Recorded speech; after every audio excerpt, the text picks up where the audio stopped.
Saya yakin bebas. Karena kita kan istilahnya pengacara itu yang harus yakin. Karena kan itu kepercayaan penuh diamanahkan ke kita. Kalau saya menjadi pengacara, terutama sekarang pengacara itu kita Mirjani, ya saya yakin. Kemana bang? Kemana? Bebas.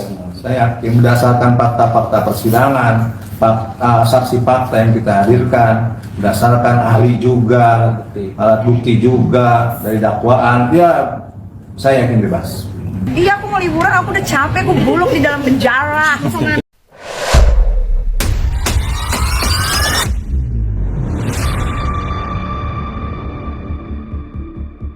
Sedikit emosi. Iya, aku mau liburan, aku udah capek, aku buluk di dalam penjara. Sama anak-anak pasti. Tadi sedikit emosi kan Niki seperti apa? Emosi sama siapa? Tadi kan ada sempat lontaran mungkin perdebatan Kalau sedikit. sama JPO biasa itu, kalau dia emosi aku emosi, dia diam aku diam, intinya gitu aja.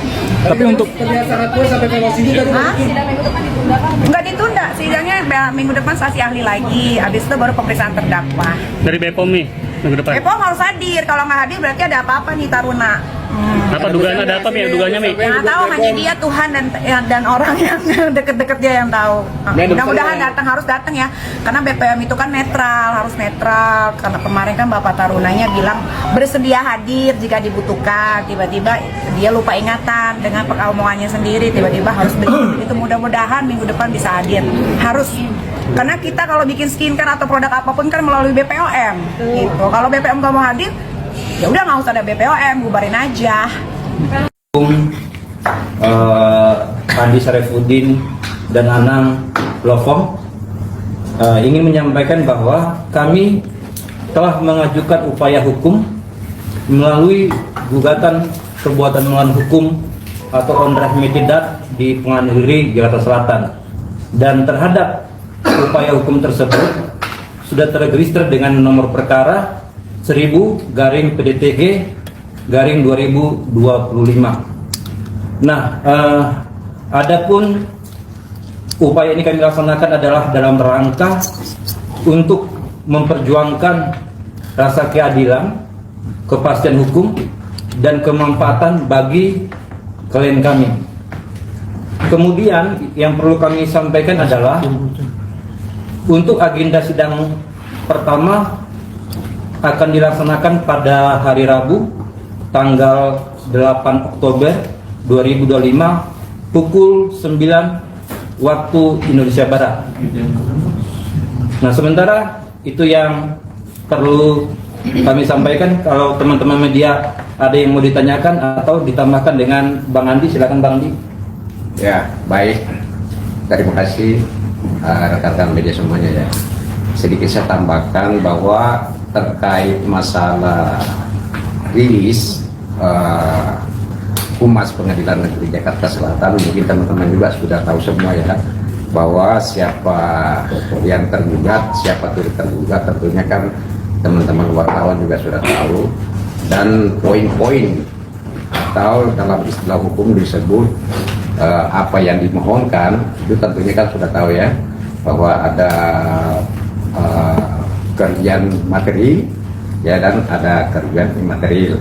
Tentu teman-teman wartawan semuanya sudah tahu ya, bahwa ada kerugian material ya yang dimintakan itu 4 miliar, kemudian ada kerugian karena kelalaian ya sebesar kurang lebih 40 miliar, kemudian ada ganti kerugian imaterial 200 miliar ya. Itu pokok poinnya ya, gugatan itu seperti itu.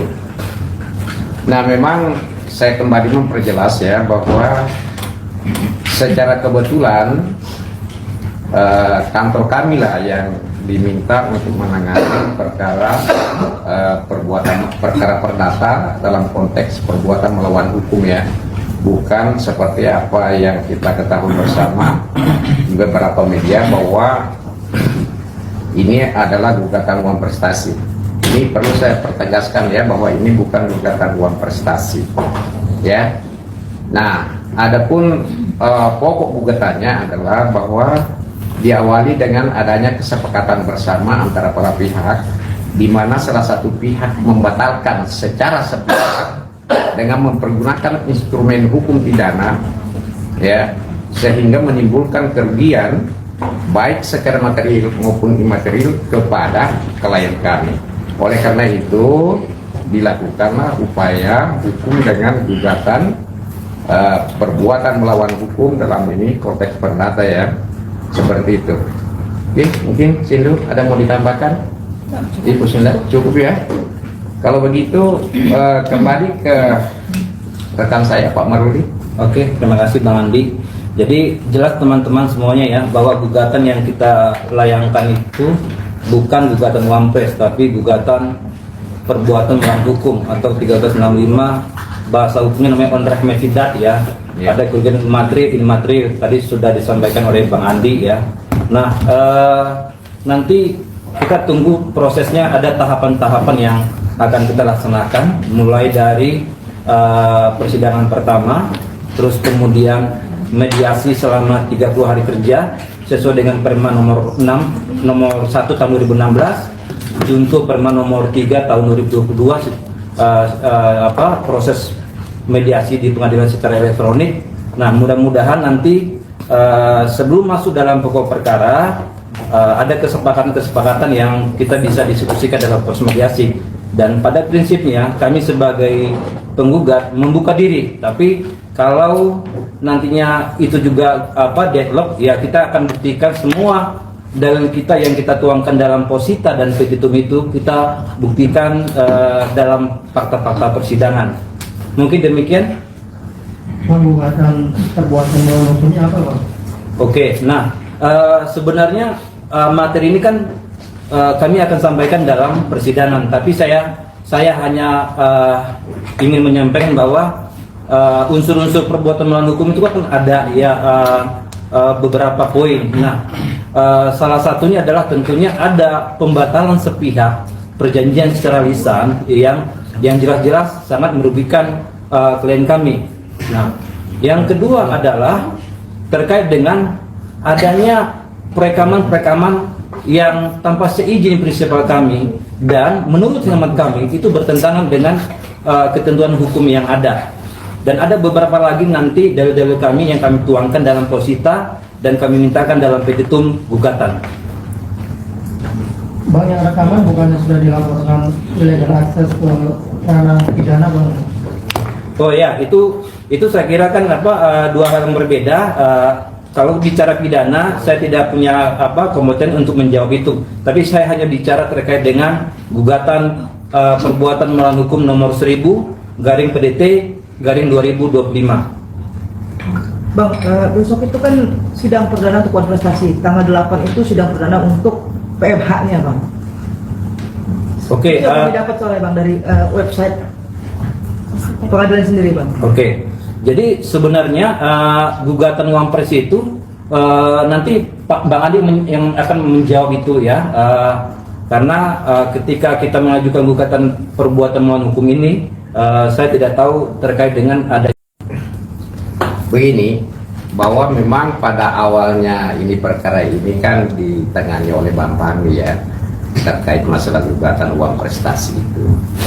Tapi setelah itu kantor kami ditunjuk untuk menindaklanjuti sejumlah kata Bang Fahmi lagi sakit. Namun setelah perkara itu sampai di kantor kami mengkaji ya, bahwa kami tidak melihat bahwa adanya dalam peristiwa ini adanya uang prestasi ya, karena semua prestasi sudah dilaksanakan. Justru kami melihat bahwa di sini adanya perbuatan melawan hukum, sebagaimana tadi disampaikan oleh rekan saya bahwa salah satu unsur perbuatan melawan hukum itu ketika ada kesepakatan perjanjian sebelum jatuh tempo kemudian dicabut ya secara sepihak sehingga menimbulkan kerugian, ya itu namanya salah satu unsur perbuatan melawan hukum. Nah, kemudian kalau terkait gugatan uang prestasi itu, kami sebenarnya sudah ada memegang bukti bahwa itu sudah dicabut ya, sudah dicabut. Namun pencabutan itu kan memang harus resminya kan di pengadilan, tapi kan secara administratif sudah kita ajukan itu permohonan pencabutan itu, sehingga kita masukkan gugatan perbuatan melawan hukum ini. Seperti itu jawaban kami. Oke, berarti untuk yang besok itu tetap hadir untuk memberikan surat menerima atau memberikan surat cabutan itu sendiri, Bang? Iya betul, karena memang resminya itu dicabut itu kan harus di depan persidangan ya. Tapi sebelum kita itu kan secara administrasi ya, bahwa kita sudah mengajukan permohonan untuk pencabutan. Bukan permohonan ya, menyatakan menyambut. Kalau permohonan itu diterima atau tidak, ya jelas bahwa kami yang memohon dulunya gugatan itu, ataukah mungkin atas nama ibu kita melalui pengacara yang terdahulu bermohon kan, kemudian dia cabut kembali, itu sah saja secara hukum ya. Nah untuk memenuhi pencabutan itu tentunya memang kita harus hadir di pengadilan nantinya. Jadi teman-teman besok untuk menyatakan di depan persidangan itu ya, seperti itu kira-kira. Oke, saya bilang berarti besok adalah sidang perdana dan terakhir karena Sudah dicabut sendiri ya, Bang, ya? itu ya, betul sekali. Itu Pak ya. Oke, berarti tanggal 8 itu yang PMH yang sidang perdana nanti. Ya, seperti itu. Alasan dicabutnya kenapa sih, Bang? Ya. Alasan dicabutnya kenapa? Begini, kalau itu pertanyaannya tadi sudah saya sampaikan ya, bahwa perkara uang prestasi itu sebenarnya kantor kami ya, kami tidak ada di situ sebenarnya. Ini kan masing-masing pengacara ini ataukah praktisi hukum ini memiliki analisis yang masing-masing terkait suatu perkara ya. Nah, mungkin teman-teman yang terdahulu itu pandangannya bahwa itu adalah perdata. Tapi setelah sampai di kantor kami melakukan analisis ya bersama dengan teman-teman rekan yang lainnya, bahwa justru kami menemukan bahwa itu bukan suatu perbuatan uang prestasi ya, tapi kami justru melihat di sini ada perbuatan melawan hukum ya, dari dalam konteks perdata. Seperti itu, sehingga kami berdiskusi dengan teman-teman yang pengacara lama bahwa ini kelihatannya ada kekeliruan ya kan. Oleh karena itu, karena belum dijawab oleh lawan dalam hukum acara perdata itu sah-sah saja dicabut, terkecuali kalau sudah dijawab itu baru ada persetujuan dari lawan baru boleh kita cabut, kira-kira begitu ya. Artinya sah saja kita cabut itu. Nah itulah tadi kalau pertanyaannya kenapa dicabut, kenapa ini, ya itulah tadi berdasarkan dengan kajian ya yang kami temukan bahwa di dalam peristiwa itu kami tidak menemukan perbuatan uang prestasi, tapi justru kami mengkaji menemukan perbuatan melawan hukum seperti tadi unsur perbuatan melawan hukum itu disampaikan oleh rekan kami. Seperti itu ya. Ada yang lain? Mungkin saya mau menambahkan ya. Untuk perbuatan melawan hukum itu adalah setiap perbuatan yang melawan hukum yang merugikan orang lain ya, menimbulkan kerugian bagi orang lain. Nah, perbuatannya itu apa? Yaitu ketika ada kesepakatan ini, ada perjanjian yang dilakukan berdasarkan konsensus ya, berdasarkan suatu perjanjian, kemudian salah satu pihak menggunakan instrumen pidana untuk melaporkan pihak yang satunya ya, sehingga menimbulkan kerugian bagi pihak yang satunya, sehingga sekarang posisinya menjadi terdakwa gitu. Oke, Mbak Sindu, perjanjiannya apa yang disepakati oleh kedua pihak kemudian diingkari oleh salah satu? Perjanjiannya itu perjanjian terkait kerjasama untuk mereview produk dari Dr. Reza ya. Produk-produk dari Dr. Reza untuk direview oleh Nikita Mirzani, direview yang bagus-bagus itu. Tapi apakah perjanjian, itu kan perjanjian lisan ya, apakah menjadi bukti kuat artinya secara hukum? Itu perjanjian lisan yang dilakukan oleh Nikita dengan RG. Mungkin ini bisa dijelaskan lagi dengan perjanjian lisan kuat dalam hukum sah, artinya kan ini kan perjanjian lisan kan yang diingkari kan, kesepakatan kemarin kan tidak tertulis kan. Oke, baik ya. Pertama-tama saya ingin jelaskan ini, bahwa hukum kita yang kita kenal terbagi dua ya pada dasarnya, yaitu hukum tertulis dan tidak tertulis. Artinya apa? Sebelum ada hukum tertulis itu, yang ada adalah hukum tidak tertulis ya. Artinya perjanjian itu, sebelum ada perjanjian tertulis itu sudah ada namanya perjanjian tidak tertulis. Ya, nah perjanjian itu tidak tertulis itu dianggap sah sebagaimana dimaksud di dalam pasal 1320 KUHP Perdata sepanjang perjanjian tidak tertulis itu memenuhi syarat-syaratnya satu perjanjian. Dan kedua, berkembangnya memang zaman sekarang itu memang ada aturan-aturan yang mengatur bahwa perjanjian tidak tertulis itu ya tidak dibenarkan ketika ada peraturan perundang-undangan yang melarang. Contoh misalnya perjanjian terhadap tenaga kerja ya, itu tidak boleh secara lisan karena itu diharuskan secara tertulis. Kedua, contoh lagi perjanjian misalnya pembelian tanah atau properti ya kan, itu juga tidak bisa secara lisan karena itu diatur dalam undang-undang bahwa itu tidak boleh secara lisan. Tapi sepanjang tidak ada aturan yang mengatur larangan perjanjian tertulis itu sah. Dasar hukumnya adalah pasal 1320 KUHP Perdata ya. Sepanjang itu memenuhi syarat-syaratnya perjanjian, itu sah saja, tidak ada masalah itu. Ya kan? Begini, saya tambahkan sedikit ya bahwa namanya penggugat itu maka dia punya kewajiban untuk membuktikan. Nah, terkait gugatan ini bahwa sebelum kami ajukan itu kami sudah persiapkan semua bukti-bukti ya. Seperti itu kira-kira, itu jawabannya. Mungkin bisa ditambahin Pak Dokter? Oke, terima kasih Bang Andi. Jadi intinya poinnya mungkin terakhir ya teman-teman, dari kami berharap teman-teman media boleh memberitakan berita berdasarkan fakta persidangan, bukan spekulatif. Artinya kami berharap pemberitaan ini tidak menyerang pribadi ya, supaya ini bisa terang benderang, informasi yang disampaikan berdasarkan fakta persidangan. Dan kalau pun ada pertanyaan resmi nanti ya, kami akan sampaikan di sesi-sesi berikutnya, sering adanya perkembangan terbaru dalam proses persidangan. Demikian teman-teman semuanya. Ada lagi atau? Oke, Bang, Ya. ini kan gugatannya PMH ya, Bang. Artinya kan ada kerugian yang dialami oleh penggugat. Oke. Kerugian apa yang dialami oleh Nitita? Ada kan pada saat itu dia udah menerima Oke. uang tuh 4M. Kerugiannya apa? Oke, terima kasih pertanyaannya. Jadi begini teman-teman, sebenarnya kan dasar hukum gugatan perbuatan melawan hukum kan 1365 ya. Terus kemudian ada namanya pasal 1367 ya, terkait dengan pertanggungjawaban perbuatan melawan hukum tersebut. Dan itu nanti kita akan sampaikan dalam fakta-fakta persidangan.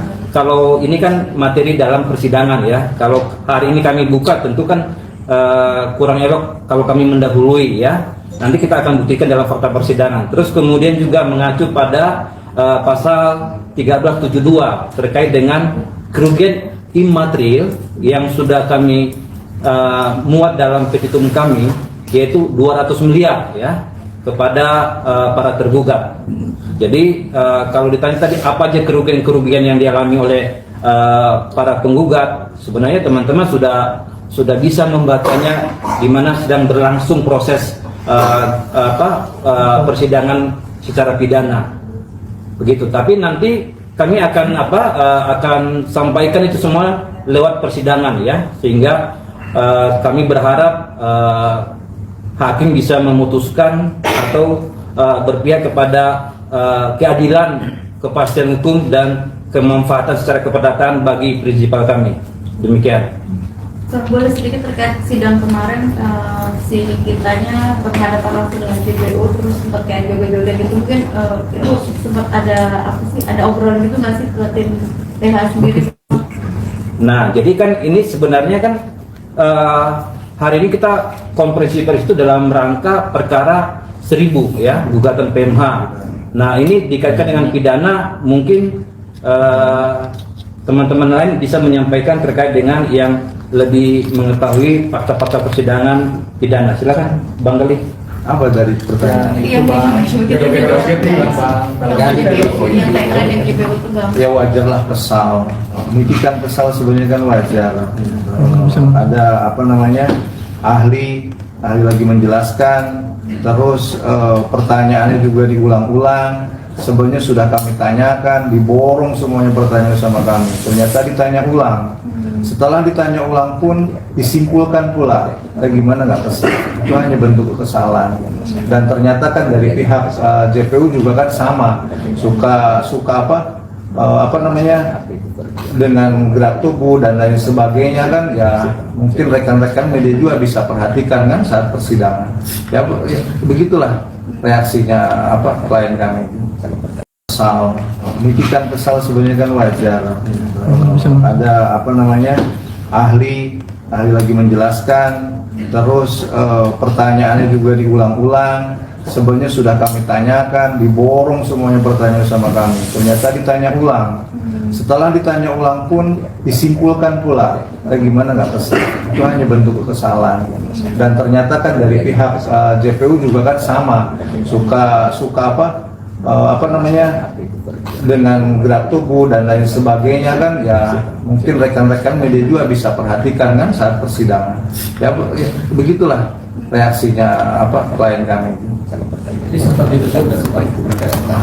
Kalau hakim kan lihat sendiri, suka disampaikan juga kan sama Pak Hakim itu ketika apa namanya terdakwa seperti itu, tolong ya terdakwa ya. Kita juga kan berusaha untuk menenangkan, memang kita kan juga harus tenang.